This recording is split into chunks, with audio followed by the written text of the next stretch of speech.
Boa noite, irmãos. Que a graça do nosso Deus possa nos acompanhar em mais este estudo. Nós estamos fazendo o 13º estudo a respeito do tabernáculo. E gostaria agora de relembrar o estudo da semana passada.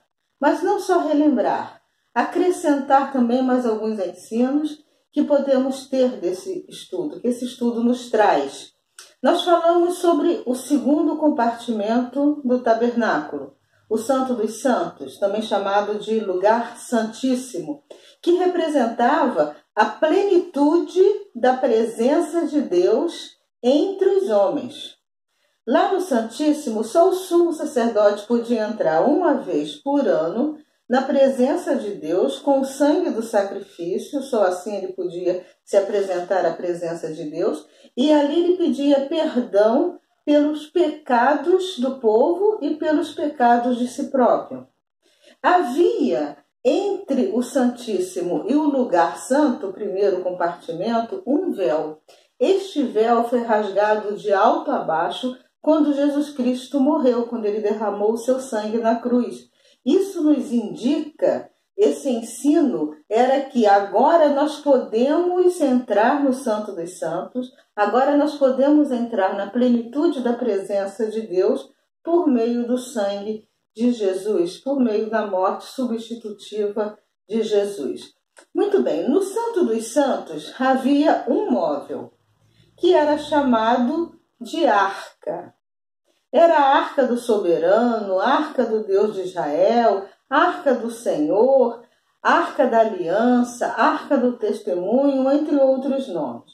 E hoje nós queremos estudar sobre o significado de dois desses nomes. Queremos falar primeiro sobre a arca da aliança.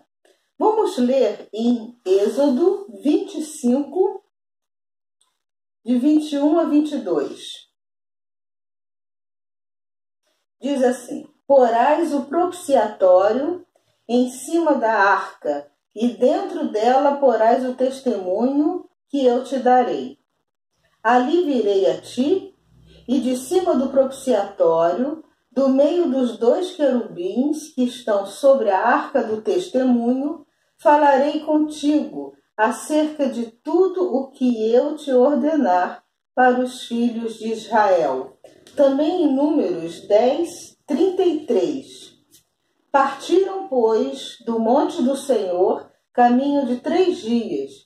A arca da aliança do Senhor ia adiante deles, caminho de 3 dias, para lhes deparar lugar de descanso. Então, hoje nós queremos falar sobre a arca da aliança e a arca do testemunho, o mesmo móvel, com esses dois nomes. Por que arca da aliança?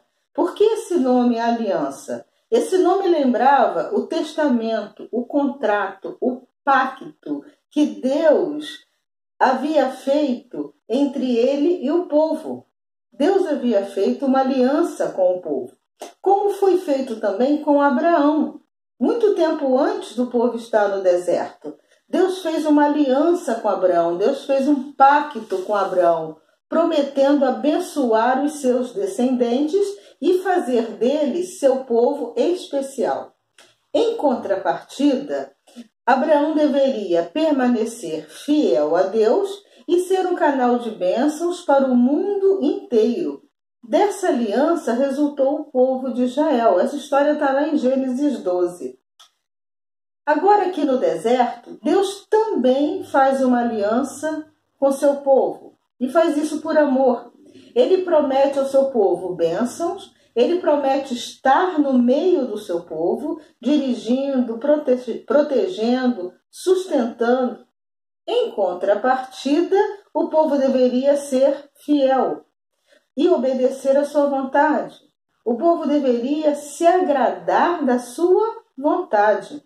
Quando o povo estava para entrar em Canaã, na terra prometida, Moisés fez questão de lembrá-los da aliança que Deus havia feito com eles. Está lá em Deuteronômio 8, no versículo 1. Cuidareis de cumprir todos os mandamentos que hoje vos ordeno, para que vivais e vos multipliqueis e entreis e possuais a terra que o Senhor prometeu sob juramento a vossos pais. Agora 8:17 até 19. Não digas, pois, no teu coração, a minha força e o poder do meu braço me adquiriram estas riquezas. Antes, te lembrarás do Senhor teu Deus, porque é Ele o que te dá força para adquirires riquezas, para confirmar a sua aliança, que sob juramento prometeu a teus pais, como hoje se vê. Se te esqueceres do Senhor teu Deus, e andares após outros deuses, e os servires, e os adorares, protesto hoje contra vós outros que perecereis. Deus queria do povo, em contrapartida, obediência e exclusividade, porque Ele é digno disso.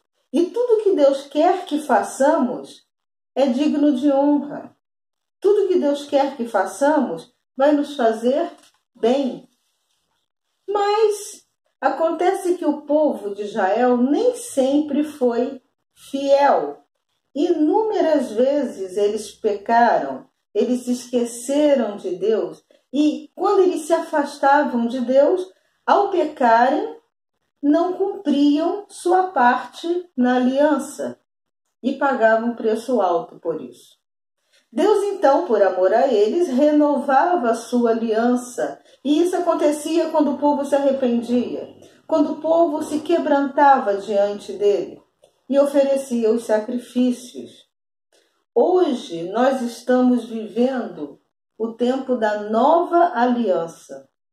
Em Mateus 26:28, Jesus está falando aos seus discípulos na ceia, um pouco antes da sua morte. E o texto começa assim: tomou um cálice e, tendo dado graças, o deu aos discípulos, dizendo: bebei dele todos, porque isto é o meu sangue, o sangue da nova aliança, derramado em favor de muitos para a remissão dos pecados.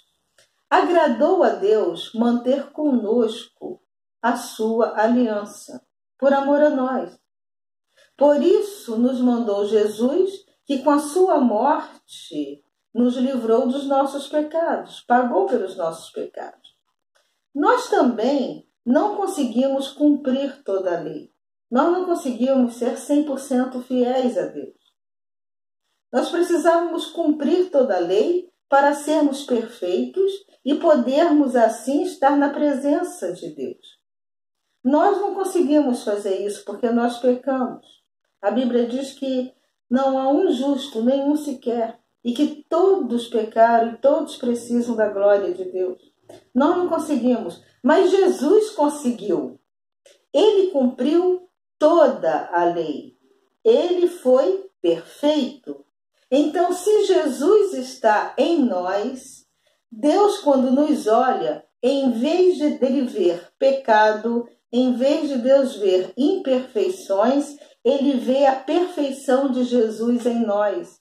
Ele vê a santidade de Jesus em nós. Então, por meio de Jesus, nós somos salvos do pecado, somos salvos da condenação do pecado, somos salvos da escravidão do pecado. E podemos então entrar no Santo dos Santos e estar na presença de Deus. Podemos passar pelo véu. Esta é a nova aliança que vemos acontecer no Novo Testamento. Por isso tem esse nome, Novo Testamento. Poderia ser novo pacto, novo contrato, nova aliança. A arca, com a sua tampa, que se chamava propiciatório, onde era aspergido o sangue do sacrifício, para que Deus fosse propício ao povo e os perdoasse, daí o nome propiciatório, representava a presença de Deus entre o povo e sua aliança com os homens. E apontava para a nova aliança, apontava para Jesus, ensinava o que Jesus viria fazer. Hoje nós não precisamos mais do propiciatório da arca, pois Cristo é a propiciação perfeita e definitiva pelos nossos pecados. Lemos isso em 1 João 2, de 1 a 2. Filhinhos meus, estas coisas vos escrevo para que não pequeis. Se todavia alguém pecar, temos advogado junto ao Pai, Jesus Cristo, o justo. E ele é a propiciação pelos nossos pecados. E não somente pelos nossos próprios, mas ainda pelos do mundo inteiro. Jesus, então, é a propiciação pelos nossos pecados. Ou seja, por Jesus, pelo seu sangue, Deus é propício a nós. Deus age em nosso favor. E Deus nos dá o privilégio de sermos seus ministros, de sermos ministros da nova aliança. O que é ser um ministro? Ministro é o auxiliar direto do chefe supremo. Então nós somos auxiliares do Deus supremo. Nós somos auxiliares do Deus de toda a terra, do Deus todo-poderoso, nosso chefe supremo. Na Bíblia, interessante é que uma palavra que Paulo usa para se referir ao ministério, para traduzir ministro, faz referência ao escravo que recebe ordens diretas do seu senhor sem questionar. Então aprendemos aí que ministro na Bíblia não é quem tem função de poder, mas é quem tem função de serviço em obediência a Deus. Em 2 Coríntios 3, 5 e 6, nós lemos: a nossa suficiência vem de Deus, o qual nos habilitou para sermos ministros de uma nova aliança. Podemos servir a Deus nesta nova aliança, em nome de Jesus. A arca também era chamada de Arca do Testemunho, porque o que a arca carregava, o que ela tinha dentro dela, servia de testemunho, servia de recordação da natureza de Deus, do que Deus havia feito pelo povo e como ele havia feito. Tinha dentro da arca coisas que exemplificavam o que Deus ensinou, como Deus ensinou ao povo, como Deus sustentou e como Deus dirigiu. Dentro da arca tinha as tábuas dos 10 mandamentos, que ensinava como viver bem com Deus e como viver bem com o próximo. Tinha também um pote com maná, que ensinava, que mostrava, que lembrava como Deus sustentou materialmente o povo.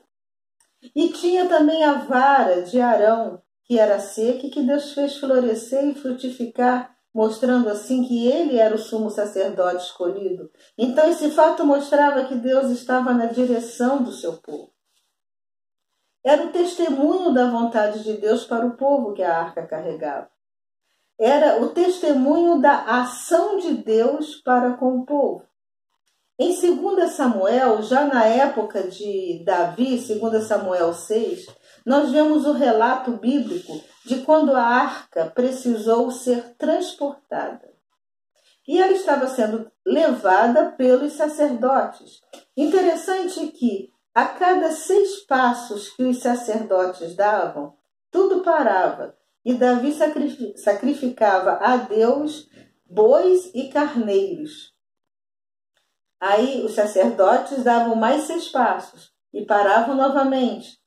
E mais bois e carneiros eram sacrificados a Deus, diante de todo o povo.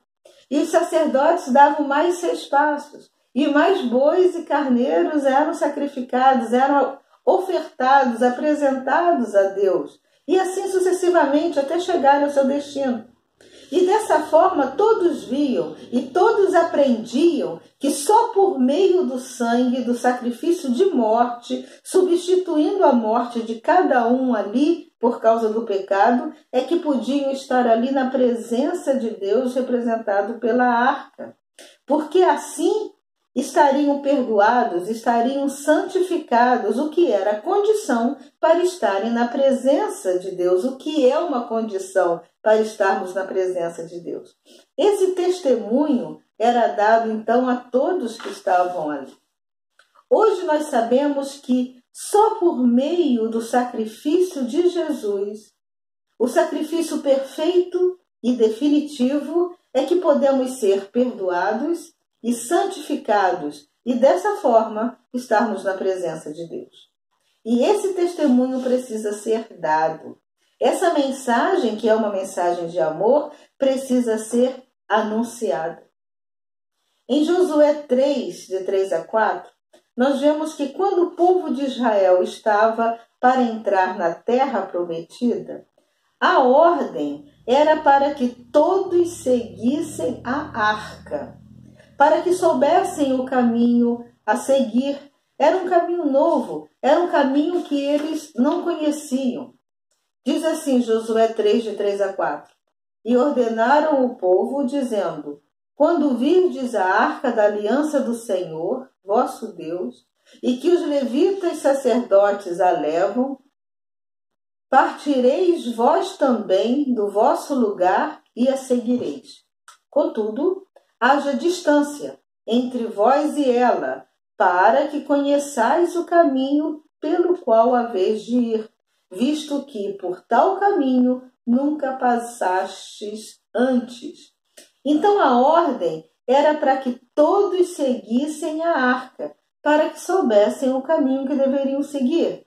Era um caminho novo, era um caminho que eles não conheciam, cheio de surpresas. Então todo o povo deveria estar com os olhos fixos na arca. E todo o povo fez isso. Todo o povo estava com os olhos na arca que os guiava. A arca simbolizava a presença do Deus vivo que os guiava, e que os guiava a cada dia, e muitas vezes em lugares desconhecidos. Seguir a arca era a garantia que o povo de Israel tinha de ser bem-sucedido, mesmo diante de situações novas, situações inesperadas, mesmo diante de inimigos que eles nunca haviam enfrentados e que aparentemente eram mais fortes do que eles. E assim eles fizeram, eles seguiram a arca, porque eles queriam ter a convicção, eles queriam ter a garantia de que Deus estaria com eles em cada jornada. Então os olhos de todos estavam na arca que os guiava. Aprendemos com esta história que os nossos olhos precisam estar fixados no Deus vivo que nos guia, no Deus vivo a quem seguimos, no Deus vivo a quem servimos, porque diariamente nós enfrentamos o desconhecido, enfrentamos problemas de família, enfrentamos problemas de trabalho, enfrentamos problemas de saúde, e o momento que estamos vivendo, o momento de pandemia, exemplifica muito bem isso. Quem poderia esperar, há algum tempo atrás, que hoje nós estaríamos vivendo um momento igual ao que estamos? É uma situação desconhecida até para os médicos.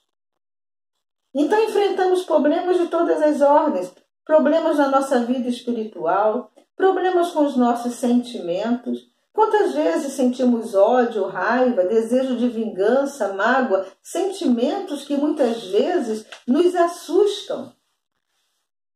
Muitas vezes nós não sabemos o que fazer diante das situações.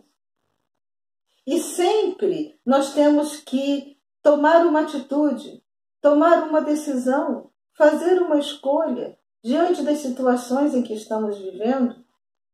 E quando tomamos uma atitude, fazemos uma escolha, nós sabemos que todas as nossas escolhas têm suas consequências. Todas as nossas atitudes, todas as nossas decisões têm suas consequências, que podem ser positivas, mas também podem ser negativas. Então precisamos da direção de Deus, precisamos da proteção de Deus. Nós não sabemos o que vai acontecer daqui a um minuto. Nós não sabemos o que vai acontecer amanhã. Nós não sabemos o que está acontecendo nesse exato momento dentro do nosso corpo. Há uns 20 anos atrás, ou até mais de 20, aconteceu conosco um acidente na estrada. Eu e meu marido estávamos com um casal amigo. Ele havia sido meu pastor.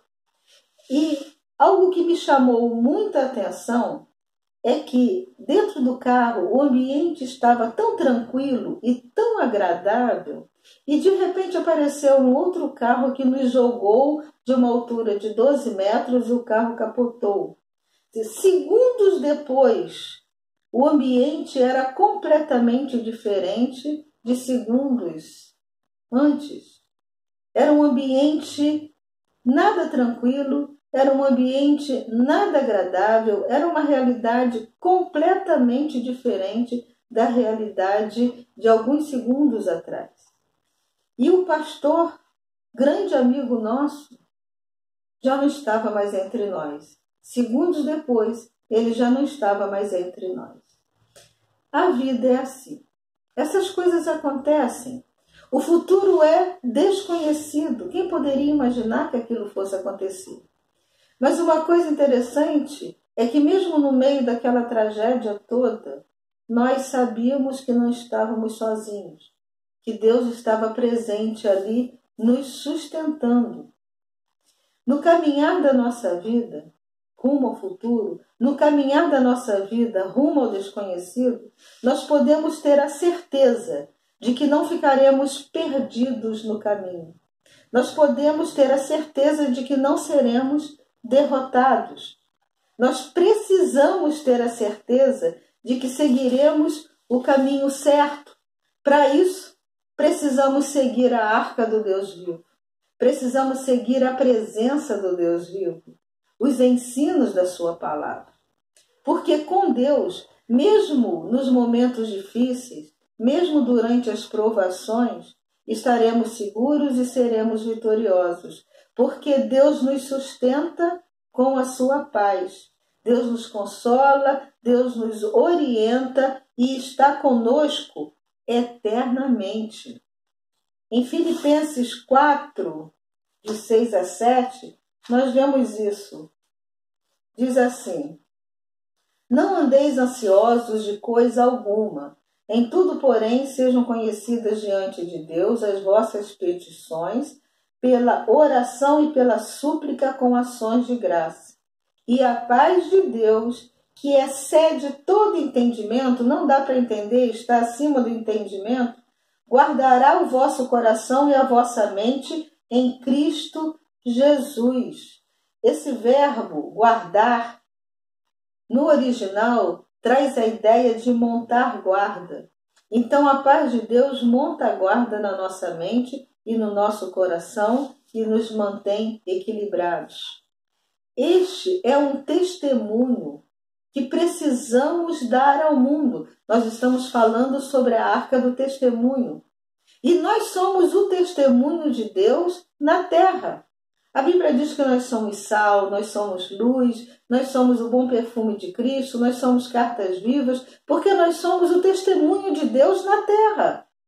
Quando nós nos entregamos a Deus por meio do sacrifício de Jesus, quando nós conhecemos a sua vontade, seguimos a sua vontade e amamos a sua vontade, nós nos tornamos testemunhos de Deus na terra.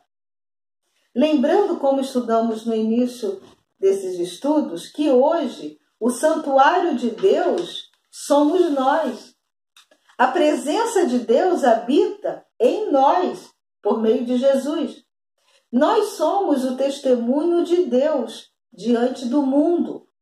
Como a arca continha símbolos de que Deus havia feito, do que Deus havia feito no meio do povo, de todas as bênçãos, de todo o cuidado, de todas as vitórias que o povo teve, de todas as maravilhas que Deus fez, dentro da arca continha símbolos que lembravam todas essas coisas. O que Deus fez e faz na nossa vida também é um testemunho vivo que precisamos mostrar ao mundo. Do mesmo jeito que a arca continha esses símbolos que ensinava isso a todas as pessoas, a nossa vida é um testemunho vivo que precisa ser levado, que precisa ser demonstrado ao mundo. Que Deus nos abençoe e faça de nós, a cada dia, um testemunho vivo. Vamos orar? Senhor Deus, que o nosso viver seja um testemunho vivo de Deus diante do mundo, seja um testemunho da aliança de Deus conosco. Em nome do Senhor Jesus. Amém.